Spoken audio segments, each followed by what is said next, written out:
ladies and gentlemen of all ages, boys and girls. Thank you for tuning in to yet another episode of Angry Meat Production. We appreciate you coming in and letting us be a part of your lives week in and week out. We hope to do our best to present you with something that your eardrums delight in. Whether you're looking at us on YouTube or Rumble, or listening to us on Spotify, Google, or Anchor, or any of the other podcast services that we are currently on or trying to get on. We thank you. And if you don't mind, at the end of every episode, stop by, leave us a comment, leave us a like. If it asks for 5 stars, we'll take 5 stars, even if you don't like us. 5 stars are what it's all about. With that being said, we hope you enjoy our attempt to make our advocation our vocation. Ladies and gentlemen, let the games begin. Welcome, Angry Faithful. Today, I totally dropped the ball on this one. I totally forgot your name. I know it's Bob, but you have Dubeansky. Dubeansky. I got that. All right. Yeah. Bob Dubeansky. There's only like a couple of them I've had on the show that I'm like, oh, okay, I can get that. Like Tansy was easy. Yeah. Because I hear his name all the time on his own podcast. But marketing and digital media is your forte, right? Yeah. So we have kind of an interesting story. I got a job in sales, like a lot of people do at a young age, because you make more money. I think I learned early on I could make more money waiting tables than I could selling TVs or being a cashier or something like that. Yeah. And so you learn. I got a bunch of soft skills doing that. You try to look for opportunities. You go to college, and I think my first official title was news editor. Oh, For okay.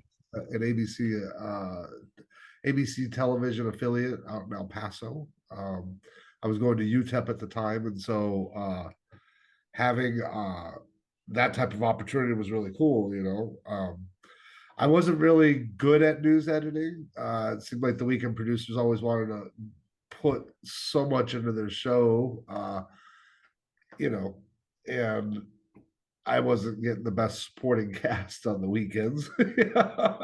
So I actually have.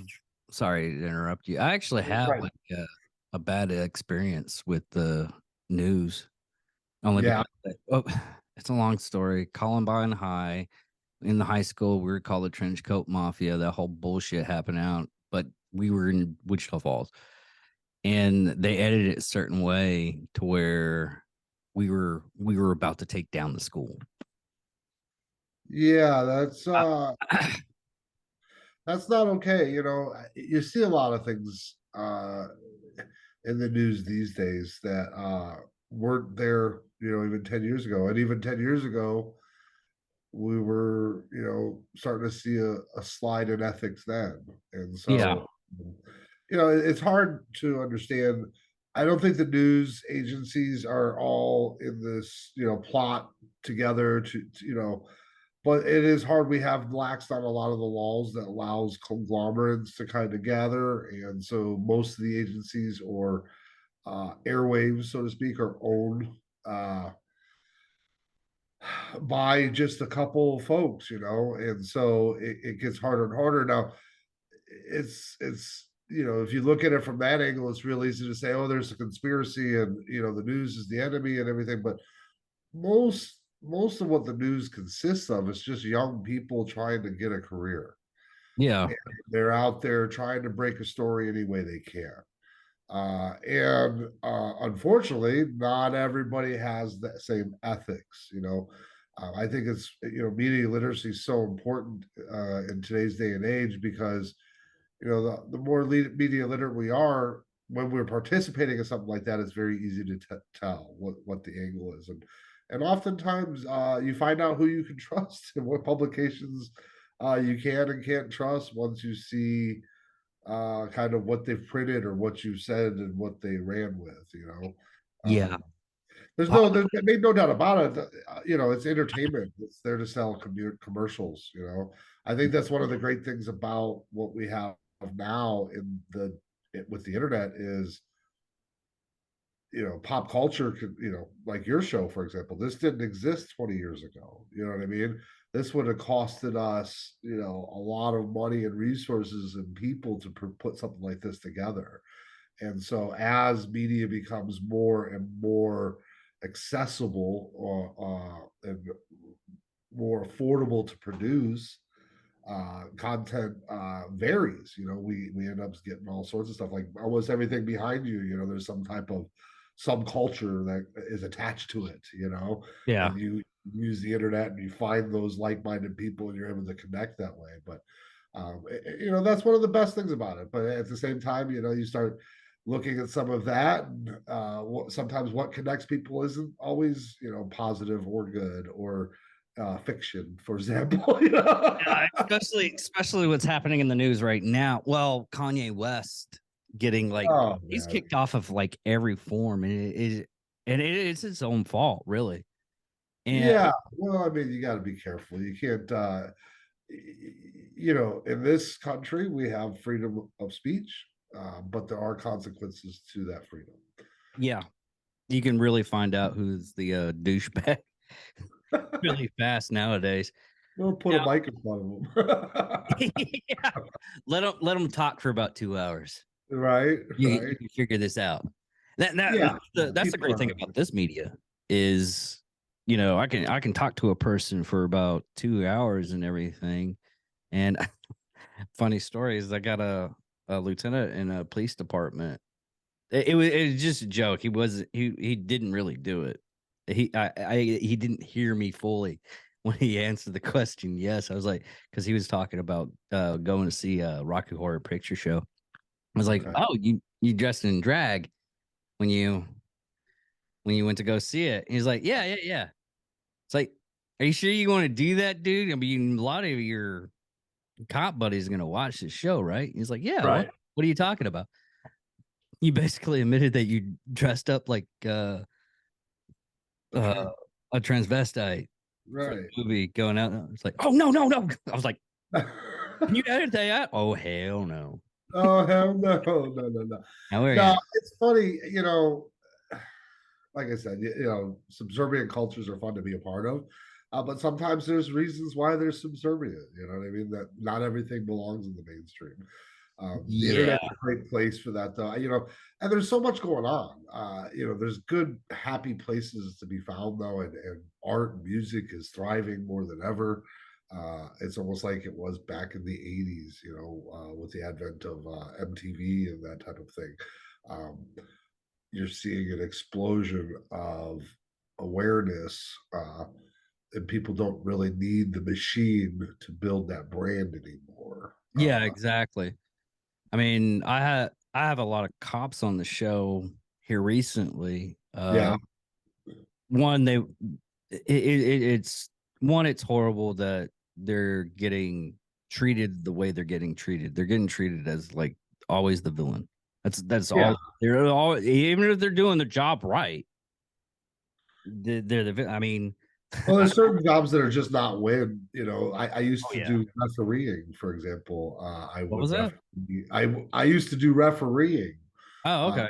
referee youth sports, and after about one or two seasons, I was like, yeah, this is just not a good win. There's no good way this ends for me. And unfortunately, my call to give back to my community in that regard was snuffed out by the downside to some of the side effects, I guess, of the position.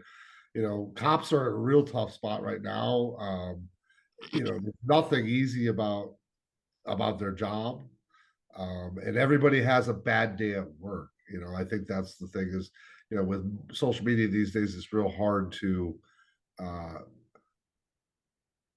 to kind of be reasonable.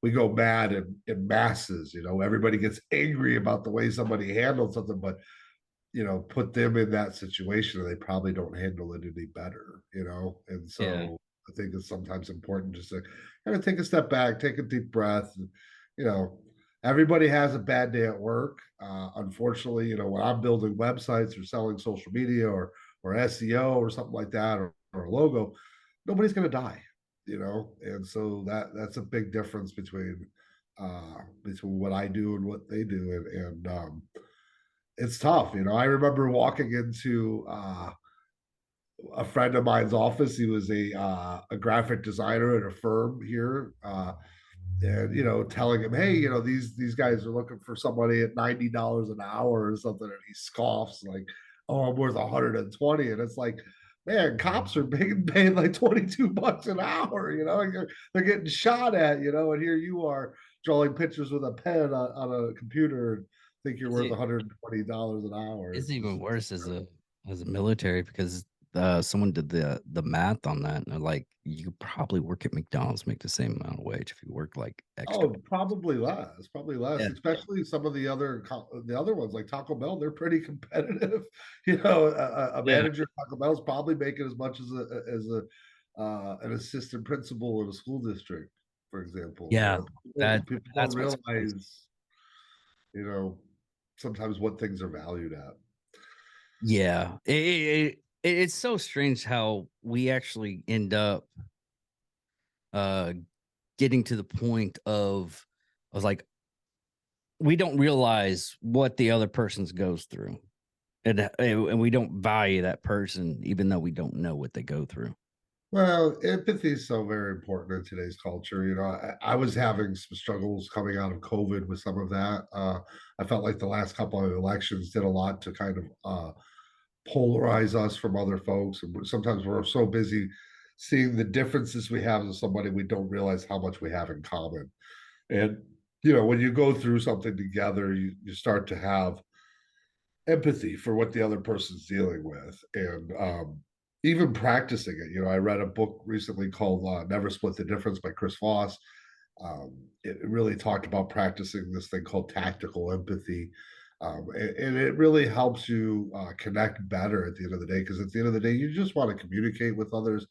Everything that we want to be proactive in accomplishing requires a communication skill set. And for example, what you're doing, you're bringing awareness with your platform to all sorts of stuff. So Yeah. It, it's really just the whole fact that just the whole reason why I started this was because I knew a lot of people that had like charity groups and businesses, really, really small. And it was like right before COVID. I started getting everything together. I was like 2019 time frame. And that's what I wanted to get. Just wanted to get a lot of people that were, starting their businesses and everything, get their voice off. If it was on it's starting out, I mean, right now I'm at 80. I was at like 10. I was still going strong. I mean, you just got to keep it up. But I had a lot of people come back. It's like, hey, I want to talk about my business. It's like, yeah, sure. Come on, buddy. yeah. And I Well, ended up having like great relationships with that. oh well, yeah. That's the thing is, that's one of the things this book talks about is, the person not talking is typically going to hold the power in a conversation because they're the ones that are gathering information. Yes. And so finding ways to open up people to communicate with you, we're so used to this pre-programmed go for a yes, hey, can I get you to commit to this, or can I get you to commit to that? And so, Chris kind of flips it over and uses some neuroscience to kind of talk about how going for a no is so much more safe, and how sometimes if you go for a no, you're able to clear logistical obstacles that might stand in your way. For example, with this podcast, would it be impossible for me to think that we could do this again another day? Absolutely not, right? So, in fact, you would probably tell me exactly the steps I could pursue to make that happen.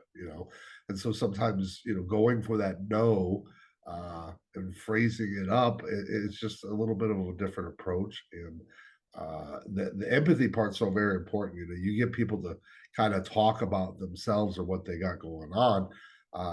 It's they get passionate about it, You know what I mean? And so having a platform like this and allowing people to do that is definitely kind of a pay it forward type of thing. Is one of the reasons I was like, yeah, let's check it out, let's do it. You know?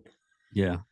Well, I had the same thing. I totally forgot. And everybody like I tell is like, hey, just contact me through these things. If I get a hold of you, I get a. There's only like one person I didn't want to have on the show, and it was from my co-host. He's like, man, I got this person. He has a business.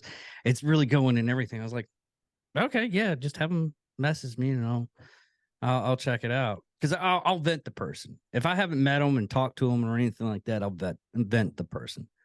Dude, it was Amway. He was selling Amway. I was like, dude, you do realize he was selling Amway.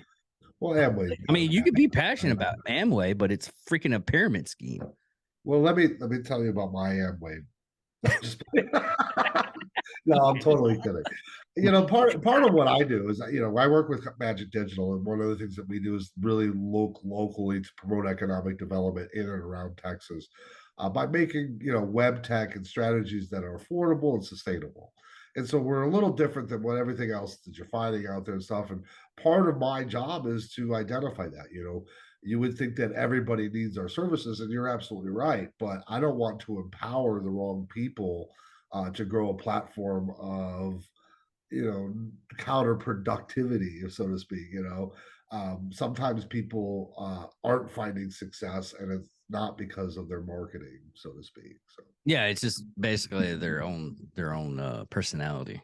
well, getting somebody out of their own way, oftentimes, I mean, we are always going to be our own worst enemy and our own best friend at the same time. You know, we can definitely be guilty of hyping ourselves up, as well as you know, kind of lying to ourselves, so to speak. Yeah, or, yeah. you know. Well, the main problem a lot of people have with me when I tell them about my podcast and everything, and this is not going against them, and it's not going against me. It's one of those things is they always like, oh, you need to focus on this. I was like, I have fun with like 3 different things.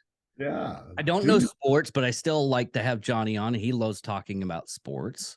And then and now we have Chris on, and oh man, it is just I sent you the one at Tansy, but you can flip through it. Go to I'll check out more. I'll check out more. You don't, but check out the Tansy one. That was hilarious. I love listening to podcasts as I work. So, you know, I got a couple of happy places on the internet that I frequently, a little more often than others. Like, you know, what part of the journey that led me to reading that book, you know, Never Split the Difference, was I'm gonna put a note. mentorship. You know, Harry Mack was an inspiration to me on the internet, and just the way he goes on his platform, Omegle. It's not his platform, but he goes on there and he finds these people that definitely have a facade up when you meet them. And then, you know, by the end of it, he leaves them beaming, and it's because he's met them where they're at and kind of broken down that facade and gotten on their level. And so that was really an inspiration to me to kind of start to seek that, especially with our business, you know. But like you said, you know, you can't empower the wrong people, you know. If they're not doing good work, or you know, it's not legitimate. You know, that's what I try to tell people all the time. The only thing I can't do for you is authenticity. You have to be authentic. And so if you know, that's the thing with your content, you know. I'm seeing this thing at the Freak 97.1. I love what they're doing over here in DFW, because they kind of have that same attitude. It's like, look, we don't have to have anything. We can do what we want. Like, you know, that's what I love about, you know, working with Magik Digital. We own this company. We can work with who we want. If you're not a fit for us, that's great. You know, and so many people just look at it one way. They're like, oh, well, you know, you realize we're vetting you. It's like, yeah, well, we're vetting you too. You know? Yeah. It's one of those things. It's like, are you an asshole? You're an asshole. Well, you know, the world needs assholes too. But yes, sometimes, you know, tapping into that can be cool too. Like, look at Bill Burr, right? I don't think anyone would be like, oh, that guy's a great, nice guy, but man, he's funny as hell, right? Yeah. So sometimes, well, I had there was an instant this last week. Me and Chris were talking about it, and it was and this happened in San Antonio. Guy was in a wheelchair. Vet was supposedly in a wheelchair, couldn't move around. Well, the news group started getting phone calls that he was walking around his neighborhood. Oh wow. And he just got this house. He was given this house because everything was set up for a wheelchair and everything. Charitable. And I was talking to Chris about it. I was like, Chris, if BRCC ever needs a person to vet somebody, I will push a guy out of a wheelchair just to make sure. Oh like, wow. That's not thanks. I think I'm supposed to say thanks after that. Yeah, I'm not sure. I was like, we all have these things that we say that we think are funny. I'll go to, sometimes I'll be like, oh yeah, it's as fun as a kick in the teeth, or man, it makes me want to punch a baby, or something. I mean? And some people are like, oh my god, is that, is he for real? No, I'm not for real. I literally have to be careful because the jokes that I end up saying. I was like, me and a friend of mine. At the time I was babysitting. She was like, probably she started walking and playing with his little girl, and they were pretty much born in the same time frame. She was probably around about 12 months old or so. And we were joking around. I was like, dude, maybe we should have like a baby fight club. I was like, ha ha ha, that'd be fun. I mean, it's hilarious. I was like, oh, that's funny. Like 3 months later, he comes up banging on my door. He's like, dude, you wouldn't believe what happened. I was like, okay, what? Was he talking about that all female fight club? No, it was a nursery where nurses were putting they put up the kids to fight each other, and this happened like in Delaware.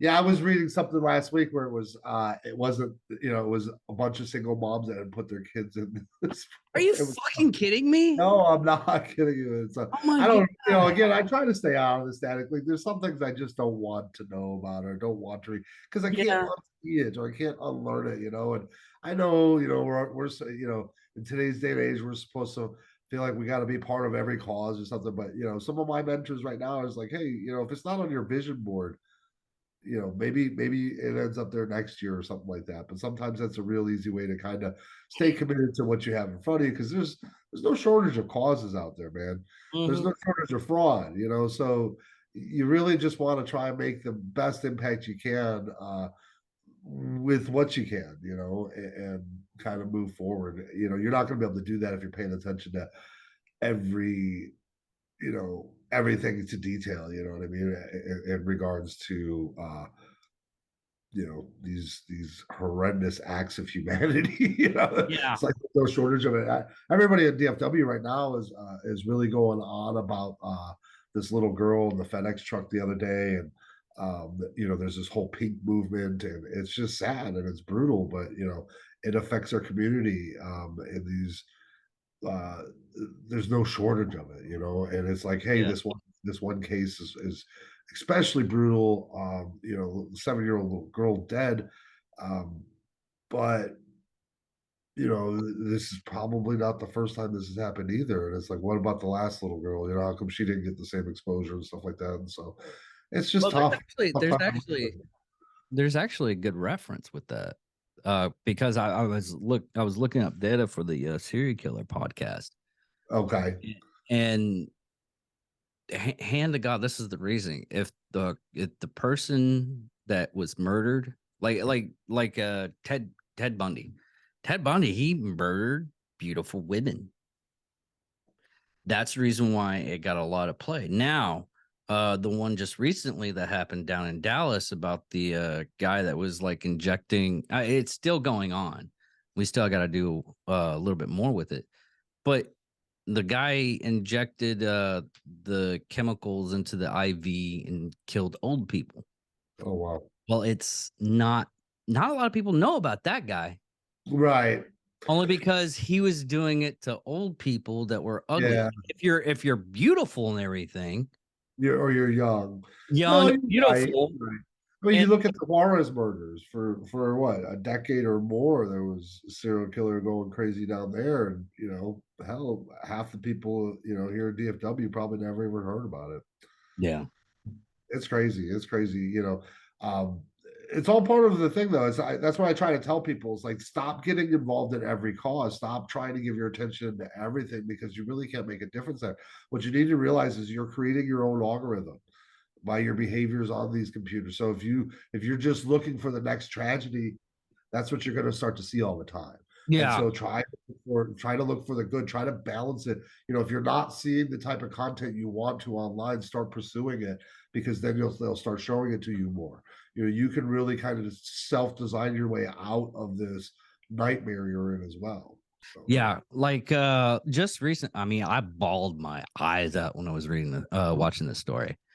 And it's a story that this little girl was making baked goods because she had something to do with her leg that was causing her pain. She was trying to get it like it would cost like $100,000 to get it amputated. It's a deformity and it sucks. But what it ended up happening is a local baker found out about it. He's like, "Hey, listen, I'm gonna let you borrow my bakery for 24 hours. You can get your stuff and people can come in." They're raised about 50,000. Then they put the bakery online, and probably around an hour, $3 million. Oh wow. Yeah. Wow. Wow. Yeah. Oh man, I was like tearing up through the whole thing. The because she likes pigs. Someone gave her like one of those baby pigs. And I was like, my mom loves Um, pigs. the human interest stories that get you. Dude, oh man, I don't give a shit how tough you think you are or how much of a badass. If you just look at that story and you're just like, yeah, I don't want to talk to you anymore. Yeah. It was a heartwarming No, story. it's funny. I'm You get, tearing I up think right everybody now. gets caught at their moments too, right? Yeah, So yeah. I remember when I got moved off of news editing, I got moved into master control, and so I'd find myself putting a lot of hours into master control late at night and stuff like that. And man, we'd run those PSAs. And Uh, I'll tell you what, man, those things will tear at your heartstrings as well. You're like, what am I doing? It's a 2-minute commercial. Why am I tearing up? But yeah, it's just ridiculous, what man. was They what got was this it? propaganda stuff down, man. Yeah. Yeah, what was it? There was this like one. I was like something to do with like a heart of an angel start stuff and everything. And there was a thing that anytime anybody watched it, they started crying. Yeah, Oh yeah. Yeah. I remember those as a kid. I was like, I didn't Mother cry when I was a adores. kid. But now I'm like looking at it. It was just, get You you some gotta turn money, away. man. You gotta Time to turn rob a away. bank. Like, I want them Cowboys. That's a heart story. No one, no one, no one cares about those boys. Oh, what are you talking about? They put up 54 points yesterday. Oof. They fucking demolished yesterday. I That's the caught third on the time this towards the end. season they've had highest scoring points in the league. Third time Yeah, this season. they're coming back, and They've been coming they back were for a too. while. Philly They looks really good though too, man. I'll tell you what. yeah. I was surprised that San Francisco did so well, considering their quarterback situation Yeah, yesterday. Beat the yeah. Dolphins. They didn't just beat the Dolphins; they Mhm. handled the Dolphins pretty easily. Which I think the Dolphins are just explosive. They've just been one of those teams. You got about 8 teams this year that seem to be head and shoulders above the rest. So Yeah, it's just it, I don't like to watch the like beginning seasons. I like to watch like probably around about November. I'll okay, start like Thanksgiving's my time frame when I watch the games. man, I'll watch everything. I don't watch preseason, but I'm paying attention, and I'll just gobble up because I'm into fantasy. So I play fantasy. I've played fantasy for 2 decades now. So So you uh, play NFL D&D mode? no, I play. That's what it's called. That's what I call it. Oh, okay. You're making a joke. I was like, I Yeah, hadn't heard yeah. of that one.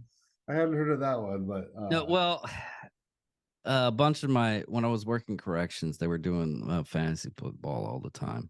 yeah. Uh, and and they would get like jot down like the stats and everything. And I was like, "Oh, what y'all doing? Y'all playing D&D?" No, it's fantasy football. Oh, that's so funny. I was like, It's funny. It comes from the same places. Back in the day, the fantasy baseballs were all this really got started. I think. And, yeah, that's kind of what it was. It was a lot of pencil pushing and maybe not rolling dice or what, but I kind of know, just right? keeping track of the stats and things like that. But yeah, I mean, I there's would, I would, I would, I would joke around with them all the time. I would be like, "Hey," I was like, "My receiver like did really well." I was like, "Oh, did you get like the elven boots on him Did you this get the time? Wizards hat? Did you get me the Wizards hat?" Yeah.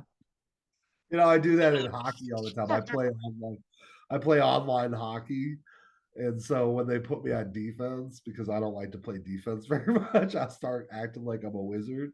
And I'll be like, cast level 1 spell of defense. I'll be like, thou shalt not pass. Just have a really good time with it, So Oh yeah. it's good time. So Yeah. That is one thing that I love just joking around with people because a lot of the people that I worked up at the corrections up at the Alra unit that some of them went to high school with and they were they're like, "Man, you're such a nerd." I was like, "Dude, I'm a nerd. You're a sports nerd." He's like, yeah. "Yeah, okay, yeah, I'll take that." I'm like, "You're a nerd about something. You're a movie nerd. You're a theater nerd. Everybody geeks out to something. It's just you gotta. Yes, I think that's kind of what that empathy thing we were talking about earlier comes into true. yeah." You I get people talking about it, man. They'll talk for hours about their mhm. passion. I mean, and that's one place I learned when I was working at the prison was the basic fact of I had 12 hours at night. So basically, all I had to do is like deal with these guys for like probably about 3 to 4 hours, Yeah, come up, and I don't have anything else better to do except for like looking at a wall or read a magazine. So we ended up talking, bullshitting. oh yeah. Even it's the same thing with cops too. And I that Master Control's like that. Master Control can be real lonely because you're kind of just running commercials every half hour. And a lot of late night formats were doing, infomercials or something like that. So you'd have an hour of just, you just chase the internet all the way down to yeah, the end. yeah, yeah. There's And a people lot of are crazy stuff there. and people like wonder is like, oh well, why do you research all this stuff? Why do you know all this stuff? Right? Web. 'Cause I enjoy the late web. nights searching the web. I was like, I ended up reading this. I forget where it was at. I think it was like it was one of the magazines I found when I was doing my run. And it was a talk about uh some 700 club guy. He ended up buying one of those I guess it was like the tailspin plane.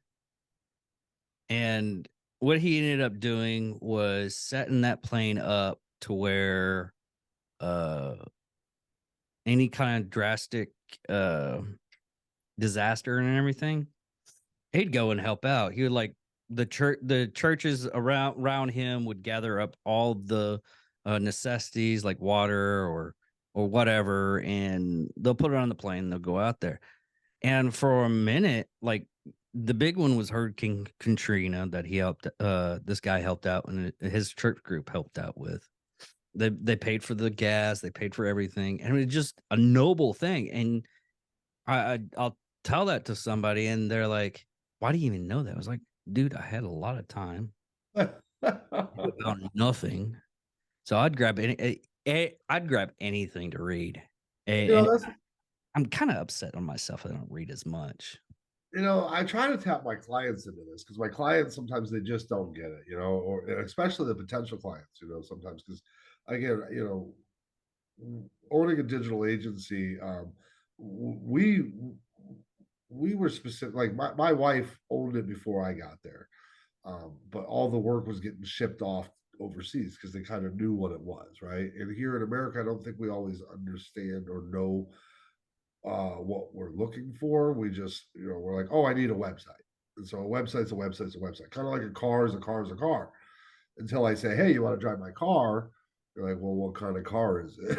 if I say, hey, it's a Maserati, you're like, yeah. If I say, hey, it's a VW, you're like, I'm good, whatever, a Camry or whatever. Not that Those anything wrong with the VWs, brand, but those VWs, you know, are pretty good. well, it's not a Maserati though, right? We could all agree on. Yeah, So yeah. I think that's what what's important here is when you talk about your story or how this goes and how do you know about this or how do you know about that, and it's just like there is no shortage of putting content out that's going to be gobbled up. When I talk, I do talks in front of businesses all the time and stuff. And one of the talks I used to do is what happens in an internet minute. And in 1 minute, the time that we're talking to each other, how much stuff is uploaded to YouTube across the globe, and how Yeah. long will it take to digest that? I remember 6 years ago when I was doing this speech, it was like 5 to 6 years of content being uploaded every minute. Mm. And so it's like, what people don't realize is there's definitely an appetite for everything that people want to know about. There's no shortage of somebody sitting down in the morning while they do go through their morning routine, whether it be coffee or maybe sitting down on a porcelain chair or something like this, or maybe sitting down and having a bagel and a bite to eat or something. They're using these electronic devices and they're gobbling up anything like what do I do this or how do I find that, or any detail doesn't seem to be too trivial, right? Like somebody out there searching for it. And so I think when you look at platforms like Reddit, for example, that's really kind of pushing that envelope. YouTube's another one. Like, hell, man, I could probably find out how to change the oil in a '57 Chevy, if I watched YouTube somewhere. You know what I mean? And so just it's a great time to be alive, and it's a great time to own a business because you can use all that, leverage all that to your advantage. It really kind of changes the game, so to speak. You don't have to be the biggest guy on the block now to be the most relevant guy on the block. Oh no. I mean, all the stuff that I got, all the stuff that I've got, I think I put in about the 2-year time frame. I put in probably about $2,000 in this. Oh yeah. You're talking about your fund. Yeah, and the only reason why that price is because I eventually got something better. At first I was using my phone. Then I went to a laptop, and then I went in and got a soundboard. Then I got a better mic. Then I got a better arm. Right. The other host, he had like a little. I think he spent probably around about $60-$70 for his setup. Yeah. He got that, and now he has his setup. But I ended up like donating. Like if I'm not using something, I had a soundboard. So here, use this. Bam. That's the way it goes. I mean, you're probably, as you upgrade, you're probably giving him some of your old stuff, right? Yeah. Or selling it, or something like that. That's the thing is I try to tell my clients too. The important part is the authenticity. If you're authentic, you're gonna find out what's what as you go along. You can't drive a parked car.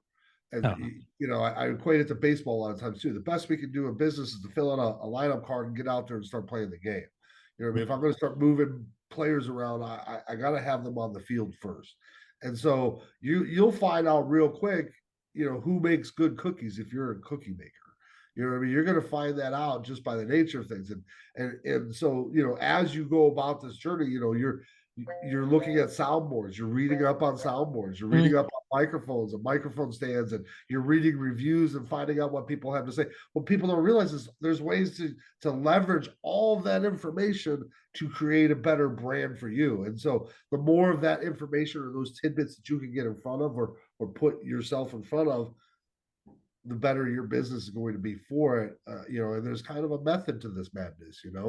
all these algorithms and bots and this type of thing. That's kind of where I come in, and I work with small companies and small businesses, and we try to connect those dots so that way, if somebody's looking for a podcast that's specifically about nothing, hopefully they're going to end up in front of you, right? So Yeah, that's basically. I'm not. Well, is the whole reason why I ended up doing like the main one that's literally, I guess you would call it a cash cow. It's a serial killer one, only because yeah. Oh, people love it, Silver. yeah, the story of true crime stories and everything. That's like My wife you watches got an that crap automatic, all day. yeah, you got an automatic audience with that stuff. Oh yeah.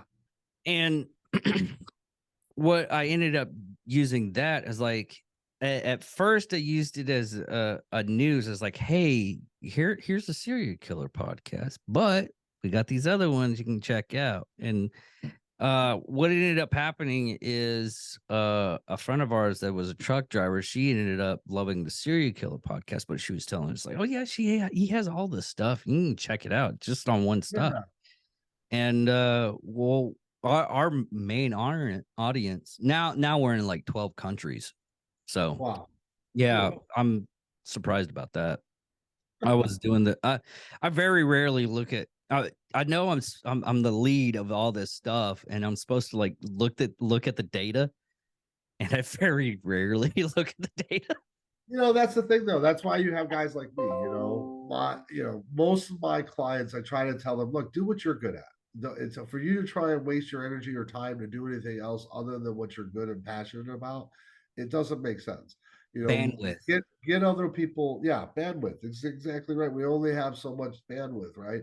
And so get with other people, build your team, trust yourself that you've made good decisions with the people that you have around you, the relationships you have around you.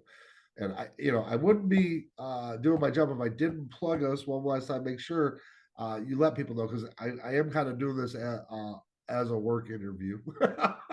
Yeah. So, if you or your audience needs help with their business, this isn't just for. I mean, we do focus mostly in Texas, but we do international business as well. And we are trying to do it in a way that's outside the box and different. So if you need web tech, or if you need a mobile app, or you have a good idea for a mobile app and you want to find out more about that, what that costs, if you need help, with your products or services in terms of social media or SEO or any of that type of stuff, email marketing, CRM technologies, we do all of that. I was brought into this company to really be the anti-niche. We were the first people to stabilize HD video in a mobile environment, so we're working in native technologies. Web tech is our thing. Java, jQuery, and Bootstrap on HTML. Kind of getting people outside of that platform. Everybody's kind of buying these platforms or renting the platform. They don't really even own their own sites a lot of times, and so trying to get you into something that you can pay for once and own, and then you can kind of work on the marketing side is kind of the whole goal. And Yeah. so if you or your clients need help with that, my name is Bob Dubeansky. I'm with Magik Digital, Magik with a K, Magik Digital. And you can find us at texasbestwebdesign.com or www.magik with a K digital.com. And I'll put that in the description. Yeah, Magik. Magik. All that up, get that all out. But I'll always put, if it's a business and everything, I put it in the description. And I just want to make sure my boss hears me plugging it. Dude, I did that. I did that with, because I don't plug my own stuff either. You got to, man. You got to. I know I do, but you get in a good conversation. BC and me were talking about it. It comes with practice. Yeah. Even professionals like forget. Oh yeah. Well, here's the thing. We don't want to always focus on the money, right? Like sometimes, you bring the business side back to a conversation and the passion leads, right? And it's like, I remember that weekend we met each other, getting to hang out with Patrick and hearing about all his stuff.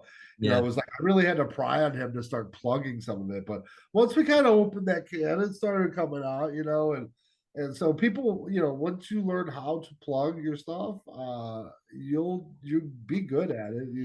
Sometimes you got to be nudged a little bit, right? So I'm actually good at plugging other people. That's I good. can't plug.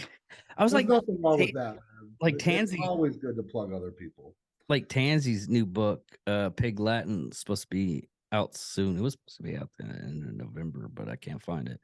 But I was talking with him, and at the end of the thing, after we got done, he's like, "Hey, call me real quick." I was like, "Okay, cool." Called you. Call him. Called him up. He's like, "Dude, I have never had anybody plug that well for me or do that well of an interview." I was like, "Oh yeah, I was doing an interview." He's like, Yeah, "You forgot?" I was like, "Dude, I was just talking with you." yeah. And a lot of people that come onto the show, which is I very rarely get it when I get people to come on, just to I'll just have a conversation with them. If we talk about their business, what I usually try to do is like you talk about the business first, then we'll fuck around with the rest of the day. Oh yeah, yeah, yeah, yeah. Because that's I mean, most of the people, hands down, most people watch probably about 10 to 15 minutes of the first part and they get bored. But Well, and I get it. The reason I bring it up is just so that way people understand like what qualifies me to be here, I guess, yeah, so to speak, right? Like why I would, well, you know, yeah, other than just I get having a that. mouth and I blue get eyes. that. It's just half the people that like if I pressure somebody to get on the podcast, it's not because, I need a guest, which I do need guests, but we that whole weekend we had an interesting conversation. Oh We man, it was great. helped you out with your job. Yeah, you We're should maybe having get all the fun. footage for us, right? So Yeah. those shots turned out great, by the way. Thank you so much for doing that. We were able to shoot them. We had them posted for a bit. I think there was some sensitivity to who might be seeing some of that or what. I think they just wanted to kind of keep it in your wraps. And so sometimes I get in these situations with the clients where, hey, I know you put this here. Can we kind of back that off and let the board take a look at it first? And so sometimes that can be tough, but you did a great job. The footage came out great. We were just kind of going through the time code again today because we still got to do some post production with it. Mm. And this is again something that we're just doing pro bono to help the Vet Fest out. We run his social media things. In fact, let me plug that if I could. VOIEF, the Veterans of Enduring Iraqi Freedom, or Iraqi Enduring Freedom Operation.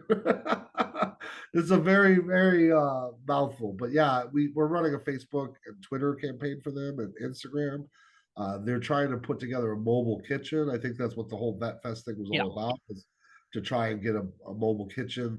I sat down with Kurt, and he was referred to us through a contact through our local chamber of commerce, and so we were able to try and get him as much exposure as we could. But we're really looking forward to next year if we can keep this campaign going. We'll be able to be a lot bigger, a lot more organized next year because you kind of have the media. You don't have to start the machine up, so to speak. It's kind of already running. Yeah. We're doing a lot of that on his Facebook page. If you can go to that, let me pull that up real quick so I can see what that is. Um, Veterans of Operation Iraqi Enduring Freedom, and so we're on Facebook there if you want to like that or donate. They're trying to build a mobile kitchen, the only mobile kitchen for veterans and soldiers or active military.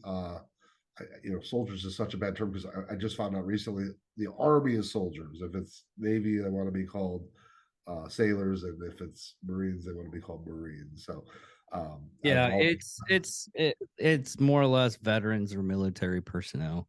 right. Well, they're trying to do 2 events a year. I'm sorry, a week here in Texas with that mobile kitchen, Yeah. and so it's a really cool cause.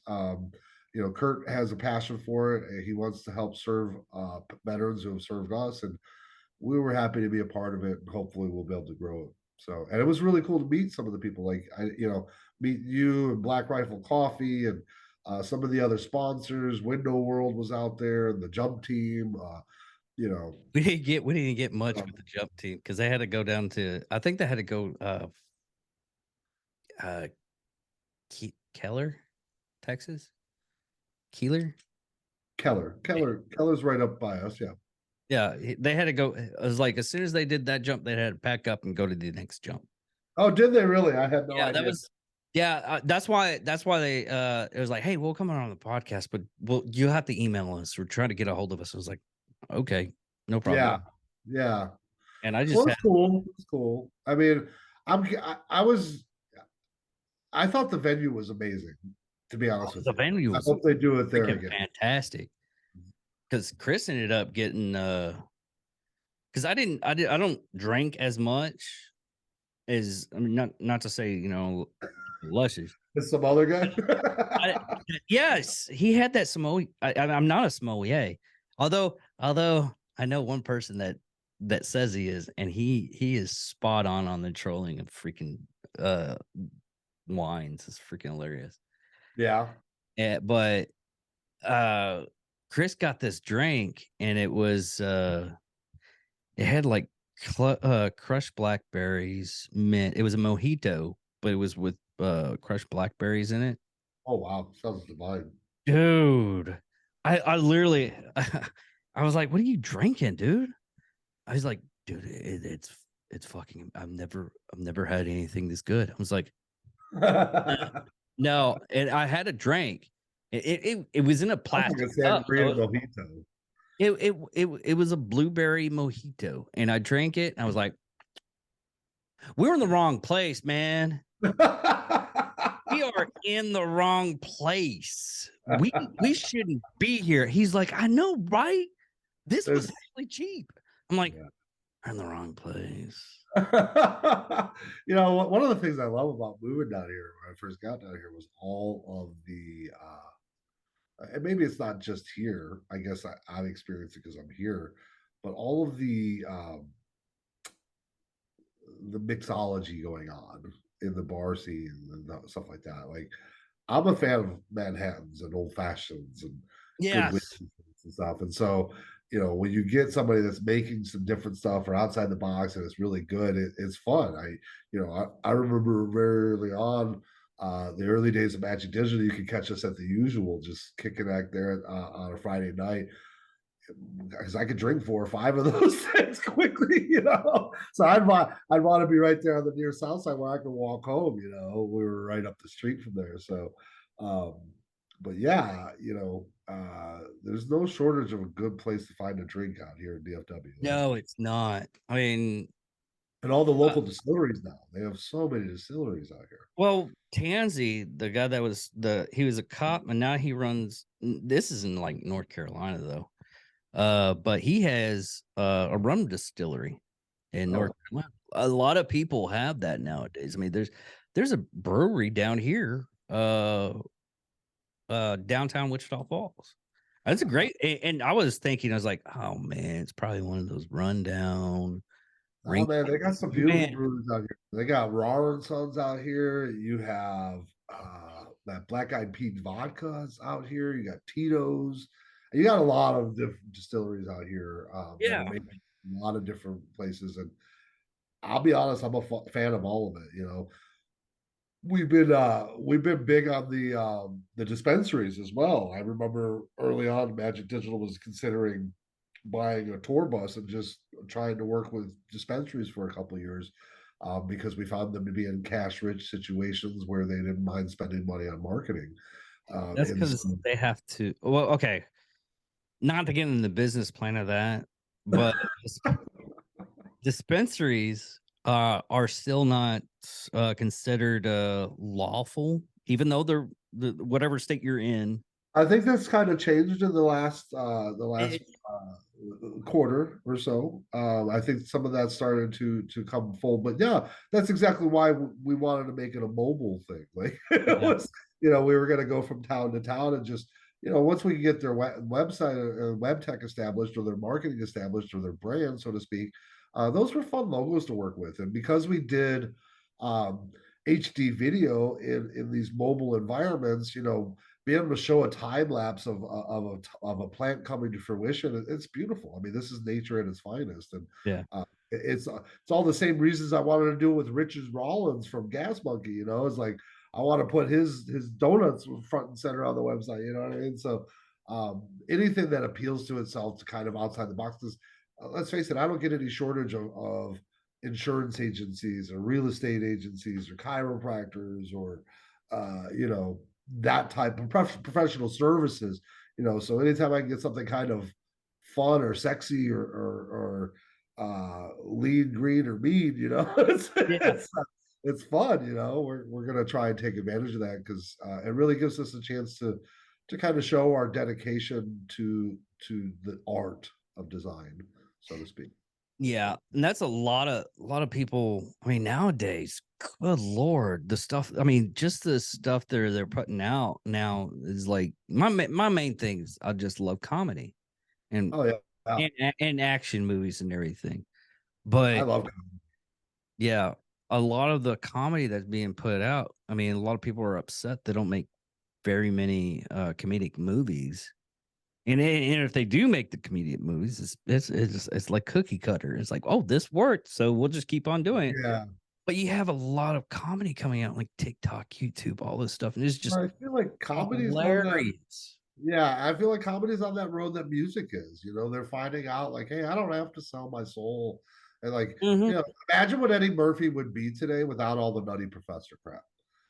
You know Mhm. what I mean? It was just more of another 48 hours or something like that, right? Like that was gold, right? Like Eddie Murphy Raw, those that you couldn't have that and also be the Disney spokesperson. You know what I mean? So it's like, I think comedies are aware of that too. And there's been kind of a distinction. It's like, hey, I don't need to be a movie star. I can be a comic star, and the two don't have to intertwine. You know what I mean? Yeah, The same with music. You had guys like LL Cool J or other guys that kind of broke the mold. Ice-T is a good example. He went from music.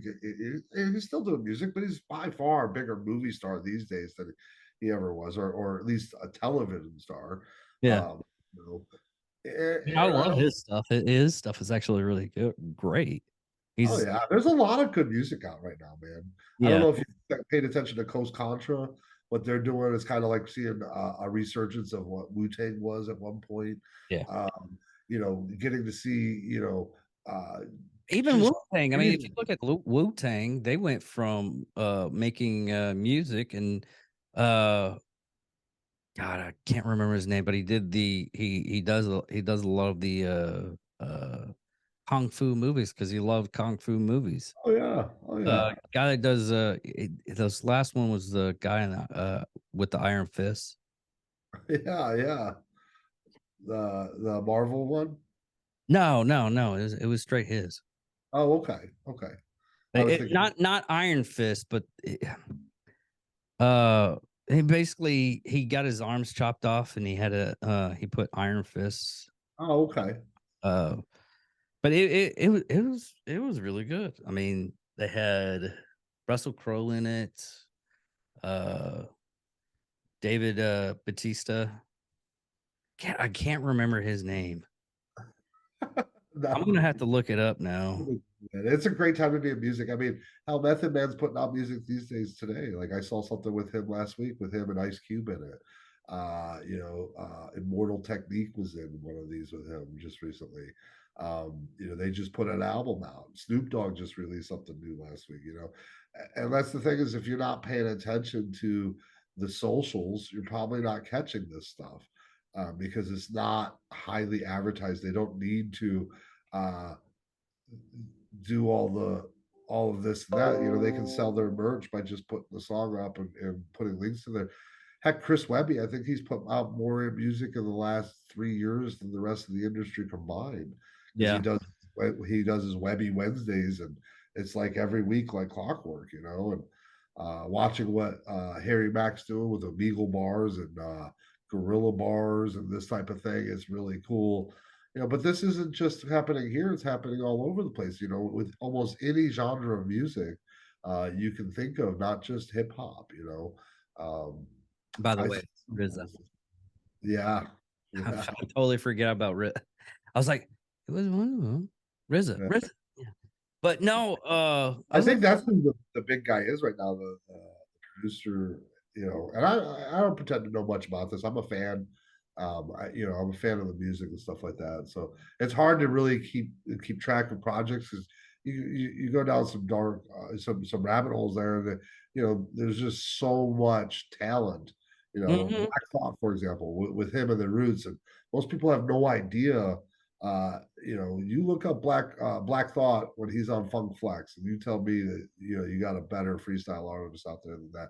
It's tough to find. You know what I mean? So, Well, it's and, like I started listening to Cam Cole, okay, yeah, and I think we were talking about that the weekend I was out there. yeah.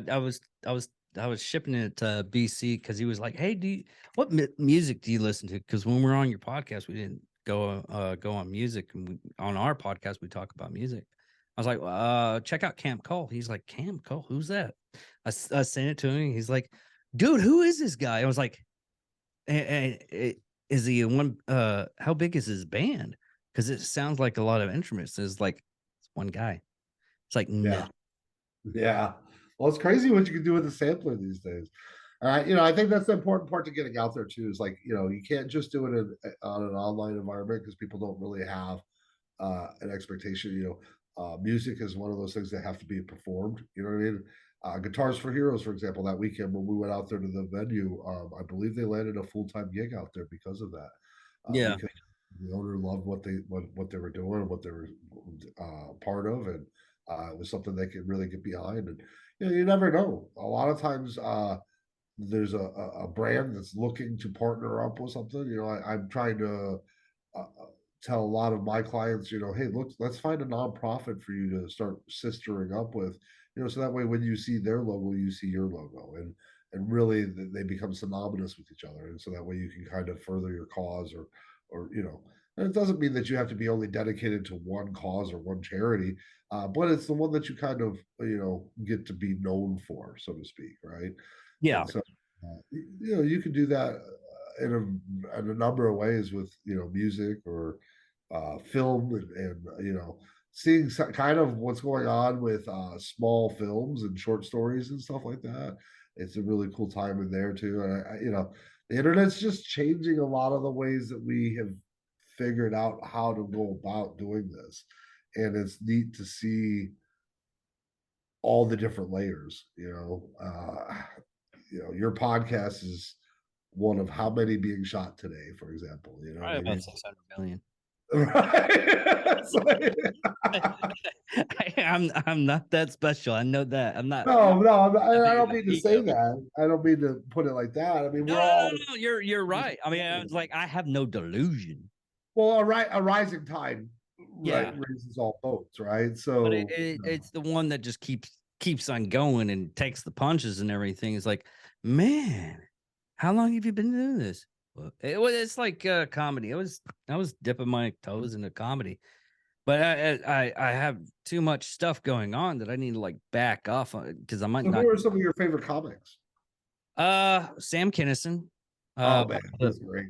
Oh Do you yeah. think Sam Kinison could do like I was trying to explain this to my kids these days, like they'll never see another Sam Kinison or Andrew Dice Clay or Bobcat Goldthwait because the I've the audience wouldn't accept them today.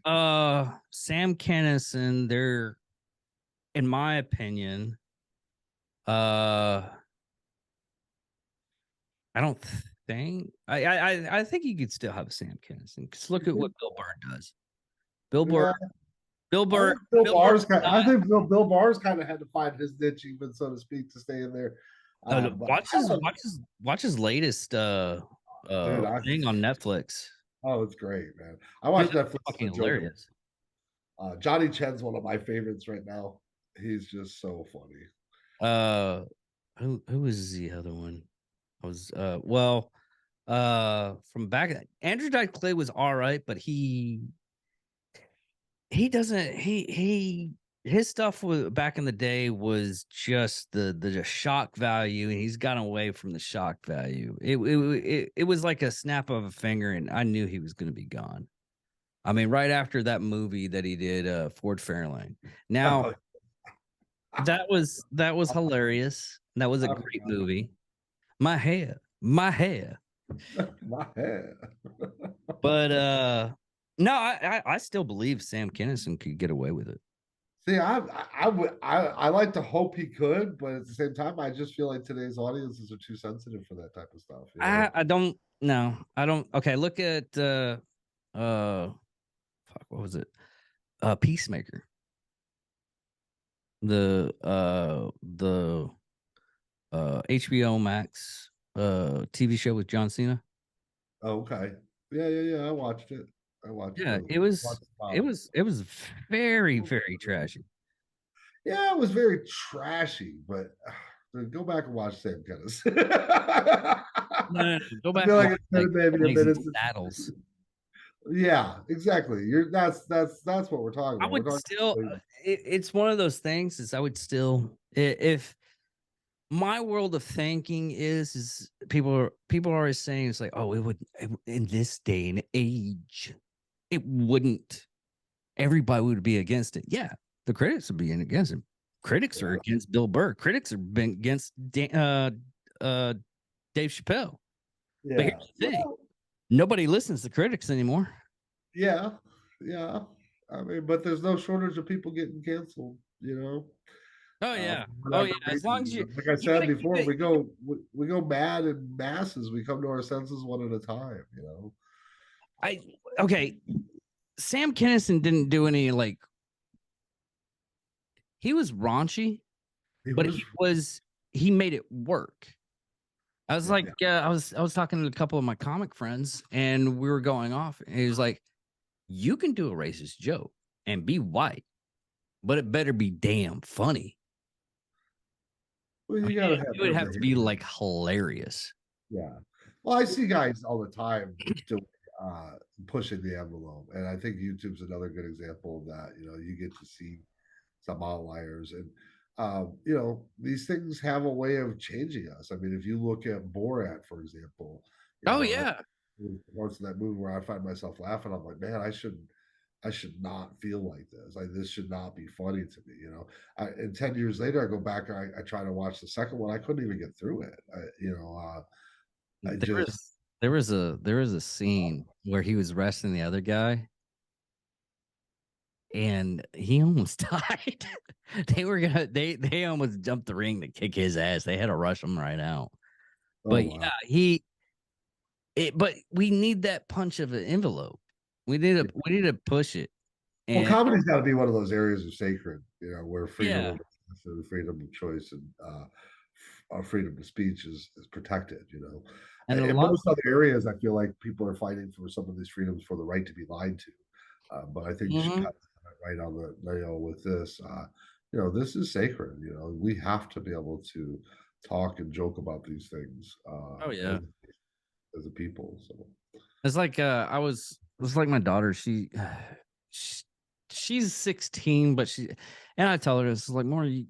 Wait until you fully grow up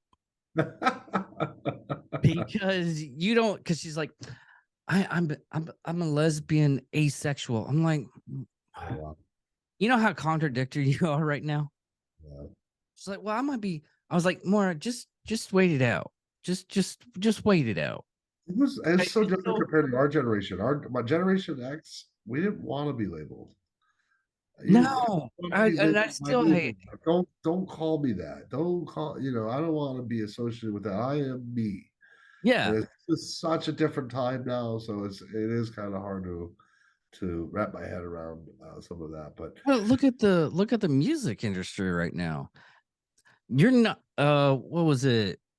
It was death metal. I'm gotta more be or less. honest, man, I'm completely tuned out on the industry part of it. You know, No, if no, it's no. not I'm on not that. YouTube or It's they give labels for um, each of the rock group. yeah, I'm a big time metal. I was like, yeah. now it's death metal. Now it's this Oh metal, yeah. and now it's that metal. I even heard there was one Garage metal. dude. There was one that's called goblin metal. I'm like, Goblin what?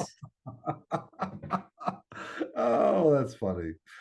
So I was like, I can't even listen to death metal because all it is. yeah. I'm Metallica, Iron Maiden, man. That Yeah. they I mean that stuff got you introduced to. Second death. Mm-hmm. Yeah. I was talking to my boy the other day. He's a fan of. He likes John Bon Jovi a lot, actually. He's a Bon Jovi fan, so it's kind of weird to me that he's 14, 15 years old and he wants a Bon Jovi shirt. You know what I mean? But What was I it? was talking to him about Twisted Sister the other day and how smart that guy was and Oh how he man, he was a and freaking all. genius. Yeah, I mean, he still's got a show. They do a show down in Waco on the Bear. I catch it every once in a while when I'm driving through there. Mm. Uh, and he gets on there. They do a good show. It's one of those shows where they'll play some rock and they'll talk a lot of interviews and stuff like that. It's him and Is a he in counter. Waco now? I don't think he's there. I think it's syndicated out of somewhere else. Oh, But okay. that's when I'm driving through there. But I mean, really interesting. uh, Dean Snyder. That's the Steve lead Snyder, singer. that's Yeah, who yeah. we're talking about. Yeah, He. I just had to remember the name. you're good. You're good. Look up Dean Snyder and Congress, Oh yeah, oh yeah. dude. Him I, fighting Al Gore and mhm. freedom of speech, and guy's a genius. Yeah, Genius. and that speech, I forgot who I was talking about, talking to. And he's like, man, so and so. I was like, Dean Snyder, on the other hand, he really pushed the envelope to get for free speech and everything. It's like, Dean Snyder, you mean from Twisted Sister? And I pulled up the video. He's like, oh my gosh. I was like, yeah, don't judge a book by its cover, man. So, yeah, sometimes you don't judge people by how they look. You don't judge them by their family. Just because someone is related to someone you don't like, don't mean they don't have a worth themselves. Oh, So. oh yeah. I have a story with that. I met uh I guess it was his cousin, Osama bin Laden's cousin. Oh, okay, very Dude, interesting.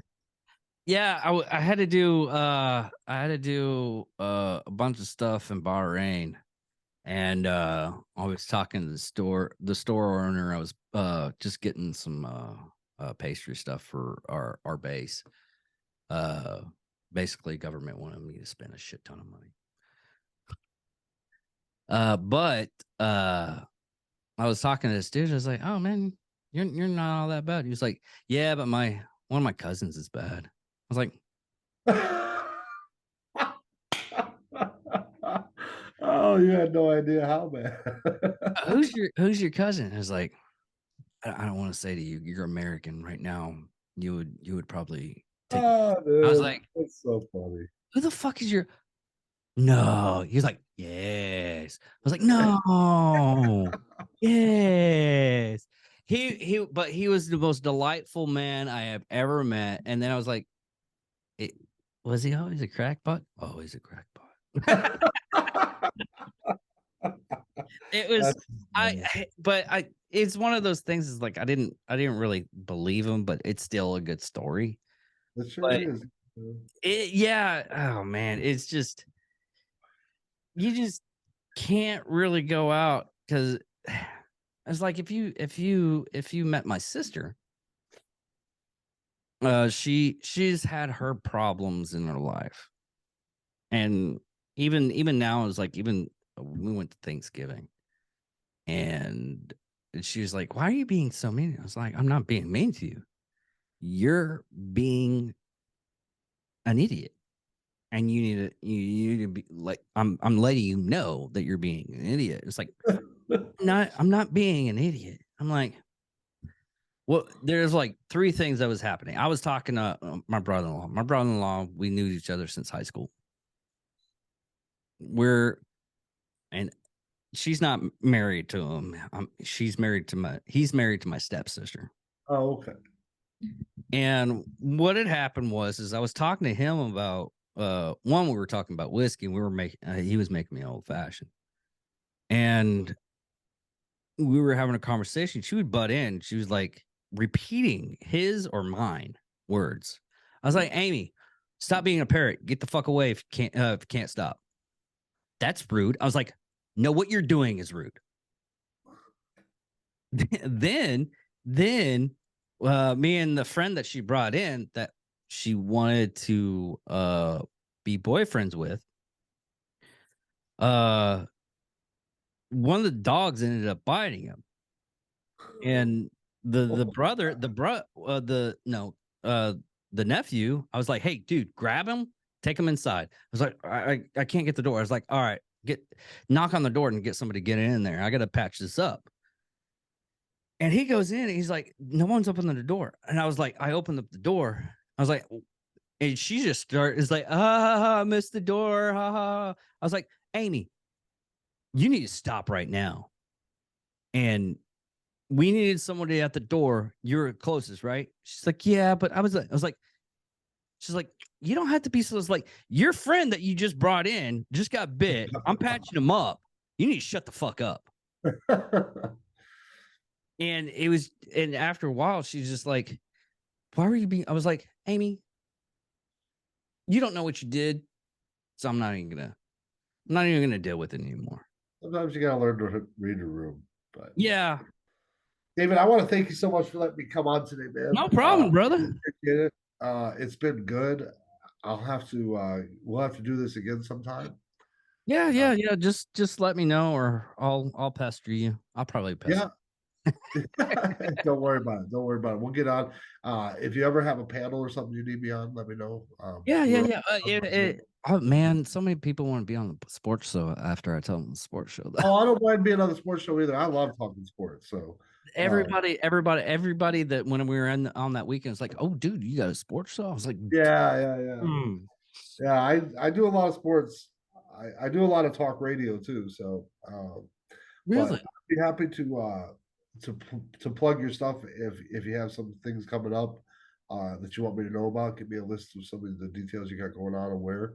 Okay. If you're be here in the Metroplex, let us know so that we can try to get. Yeah, I needed to get it. Well, I'll do that later on after we get done with this. But everybody, this is God, I'm sorry, Bob Dubeansky. Matt, what is it? Magik Digital. Magik Digital, which the stuff will be in the description. Thank you all for listening. Thank you all for watching, and we are out of here.